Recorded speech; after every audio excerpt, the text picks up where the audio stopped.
Well, it's March 3rd, 2026, and this is my fourth or fifth attempt at trying to record an astronomical event, which I have always failed to do because of cloudy skies. Darn it.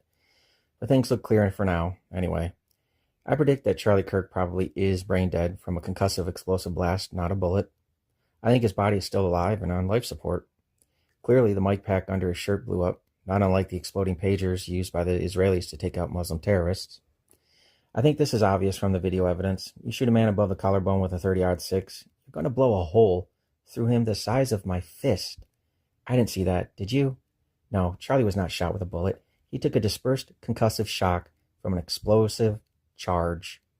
And it makes you wonder why. Why not just shoot him and plan an orgy of evidence at the scene and have some patsy take the rap?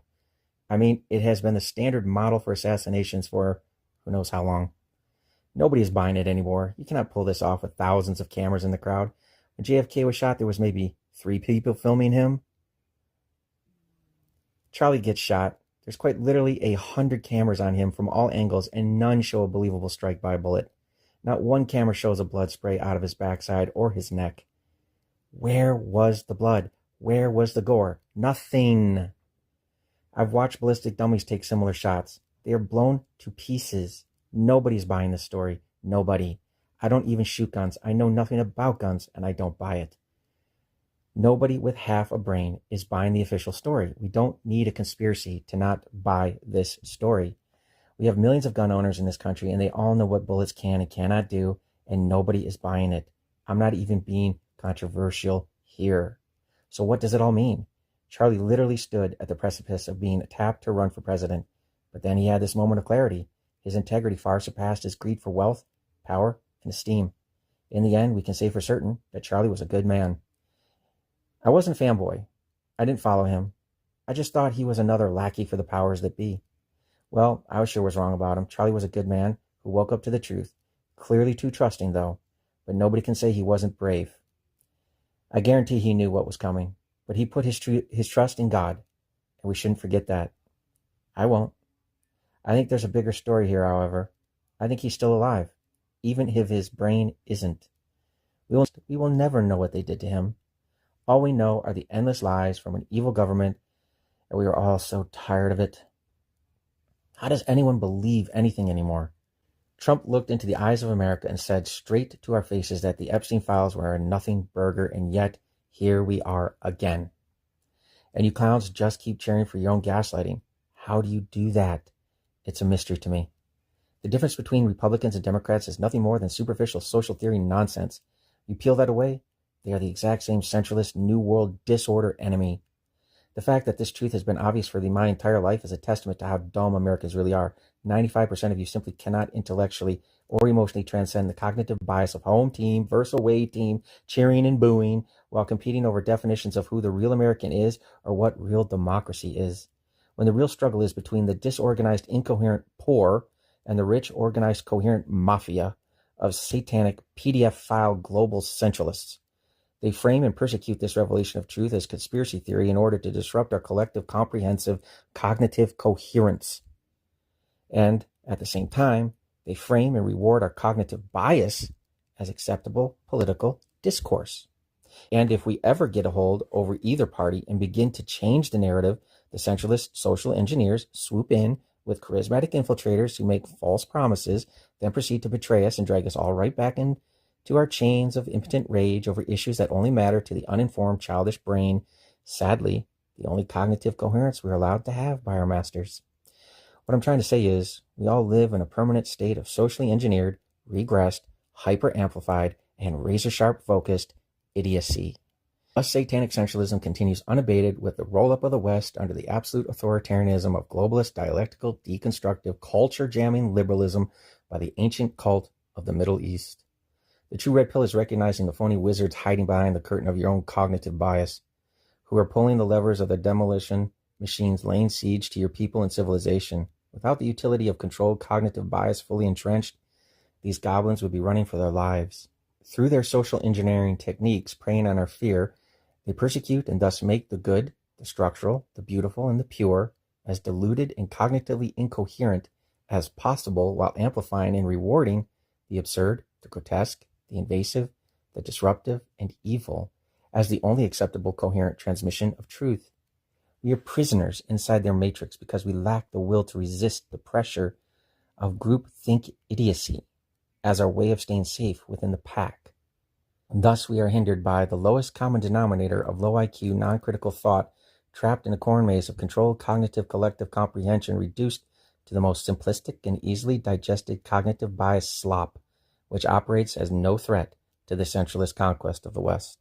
The Roman aristocracy called it bread and circuses. Our satanic masters call it the news cycle, public education, sports, and Hollywood. Within these domains of struggle, we are captured in our own minds, rooting for meaningless victories as a coping method for our own powerlessness.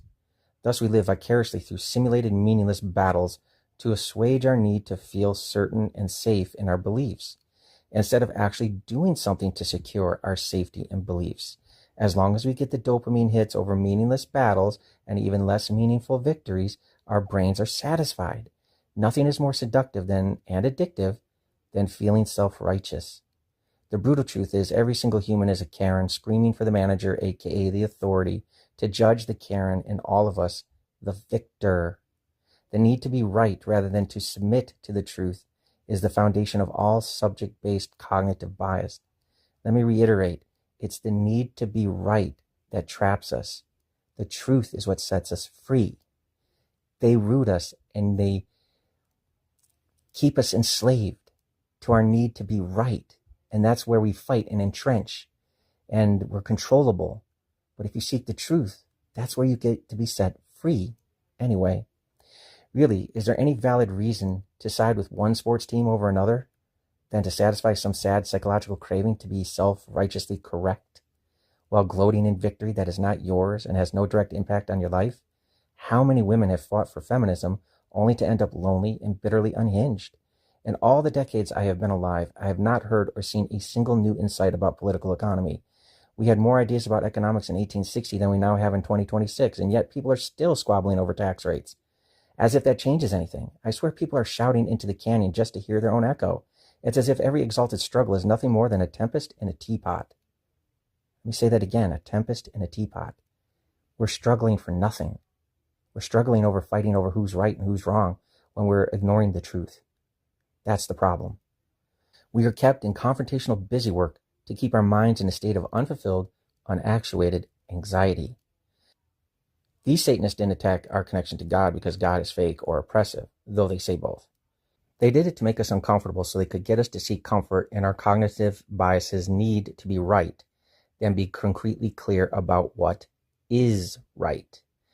So instead of cheering for God, we cheer for our home team, be it Republicans, Democrats, rappers, or rock stars, this issue or that issue.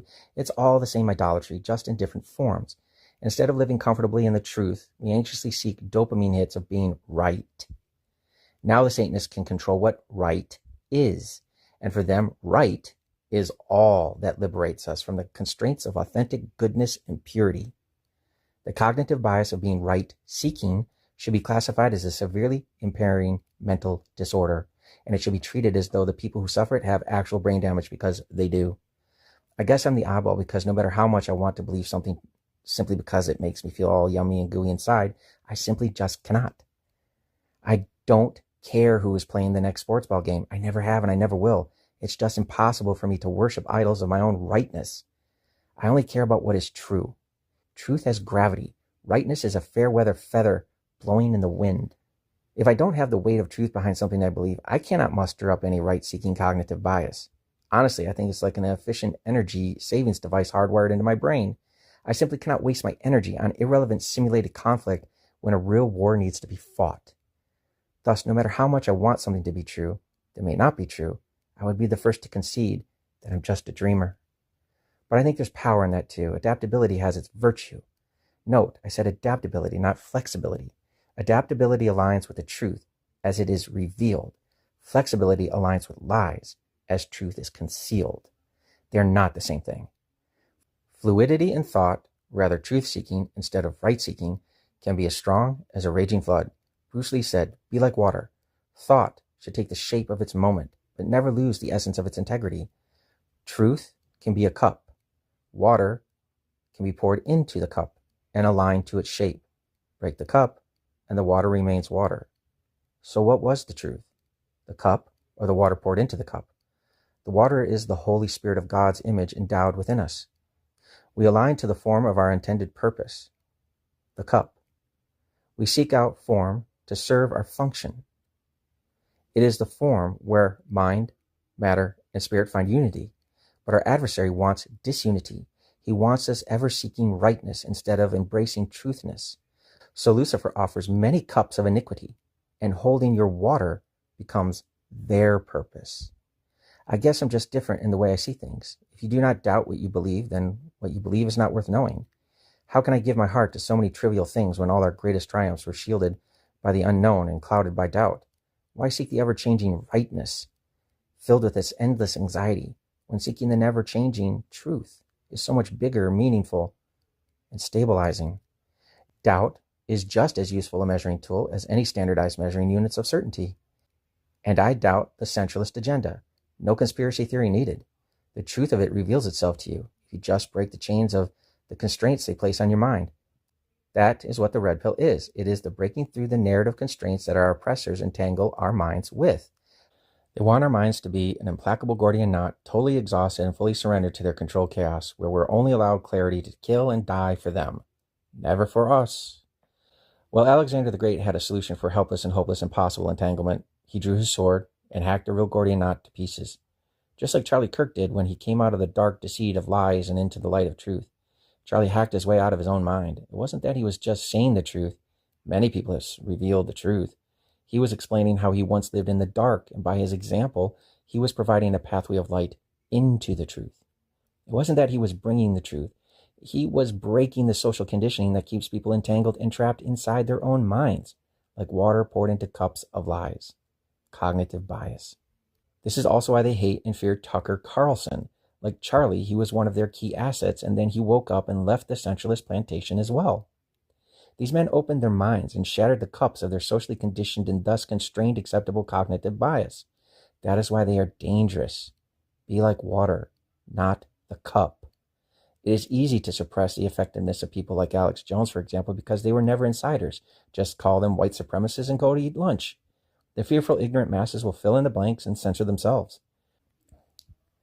Doubt is good, but it should never be conflated with skeptical cynicism, because that is just another form of self-deluded cognitive bias.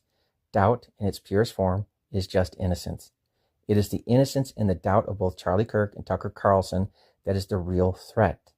The wayward son who confesses his sin of arrogance and ignorance is far more convincing than a so-called radical voice crying in the wilderness. Charlie confessed. Tucker confessed. This is why they are dangerous. Through their confessions, they became innocent, and their message of liberation purified. If we doubt the centralists, we are not wrong. We are not bad. We are walking in the path of men that served them, but no longer do, because they have seen the light, just as Paul did on the road to Damascus. Yet by satanic power, they make us feel shame and guilt because we fail to learn and recite their lies as the only acceptable cognitive coherence allowed to us. Just as said in the movie The Thin Red Line, quote, "They just keep coming, one after another. You're in a box, a moving box.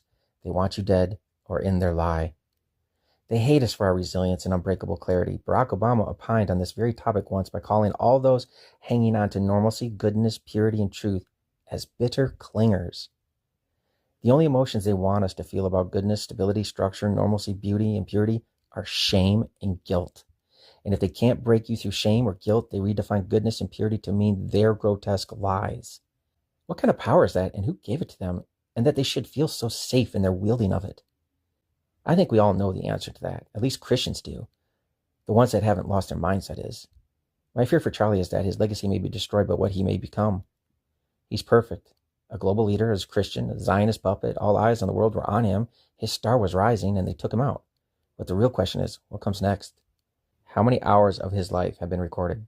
How much of the Charlie Kirk that we know can be reconstructed, amplified, modified? A head wound that heals? An abomination of desolation made in his image, reciting his words, connected to everything and everyone? His life and his death is the perfect template for the beast of Revelation. His redemption, as everything else demonically inverted, will be his rebirth as a repentant, New World Order leader.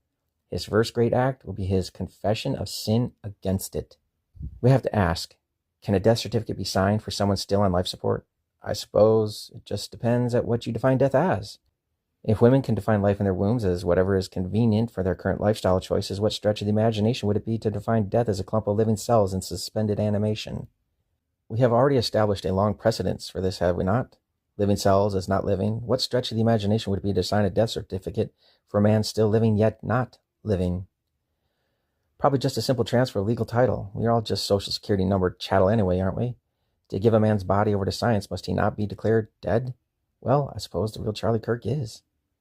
Whatever may become of his body, we should all understand it isn't him. I know it's a silly theory. I'm a silly dude. But if we are to take the book of Revelation seriously, then we must take seriously all possible options that present themselves so that we can be mentally, spiritually, and emotionally prepared for the coming nightmare of the 7 years of tribulation. Charlie Kirk was a good man, and nothing upsets me more than suggesting that he is a possible candidate for the beast of Revelation. But we need to ask ourselves, how can he not be? Where's the body? Where was the funeral? A man that was about to change the nation just vanishes after his death? I think Charlie is a perfect candidate for Neuralink. I mean, he has over a decade's worth of recordings of his private and public life. Much of his reality could quite literally be uploaded to the cloud as a framework basis of reconstructing his entire personality aided by artificial intelligence. I believe with Charlie Kirk, it will be revealed the very first public example of Neuralnetics, a cybernetic bridge for a transhuman brain. We will have the first brain interactive construct. It will be a resounding success. This is my blood moon prediction. Charlie was once a puppet of Israel, and he will become one again. Will the Christian Zionists see through the deception? Absolutely not. They will revel in the deception and call it a miracle. If anything, the restoration of Charlie Kirk will be viewed as a sign from God that he has sent his messenger to bring prosperity to the world. His accused assassin will plead to a lesser charge, and the story will be that Charlie was being protected from known threats. The ruse will be dismissed as nothing but a national security issue to contain a potential civil war from breaking out. But of course, there was never any threat of that because nobody believes that Tyler James Robinson is the actual assassin. But that doesn't matter. Once Charlie is restored and begins a speaking tour of hope and change, nobody's going to care about the truth of what happened to him. Could my prediction be true? Could Charlie be the beast of Revelation? Or am I just crazy by giving away perfect movie treatment to the internet for free? One thing is for certain, though. You cannot disagree he has to be at least a potential candidate for the beast of Revelation. The timing is just too perfect, so what comes next? If I get 100 subscribers, I'll tell you what comes next. For now, I'll just give you the quick version. The Satanic Centralists are about to take out the Al-Aqsa Mosque, also known as the Dome of the Rock. It will start with an Israeli provocation and end with a false flag missile strike to the mosque. And this business, starting a war with Iran, is going to blow back terribly on the West, and the United States specifically, so kiss your savings goodbye. But like I said, if you want to hear more of my screwball predictions, you have to subscribe, and by all means, leave a comment telling me how crazy or how awful I am. I will likely agree with you. Or maybe you can just tell me how many more times they have to lie to us before the rest of you wake up, because I would really like to know. I mean, what exactly is that cutoff point? Anyway, I hope you find peace, Charlie Kirk. I really do. May God bless you and have mercy upon your soul.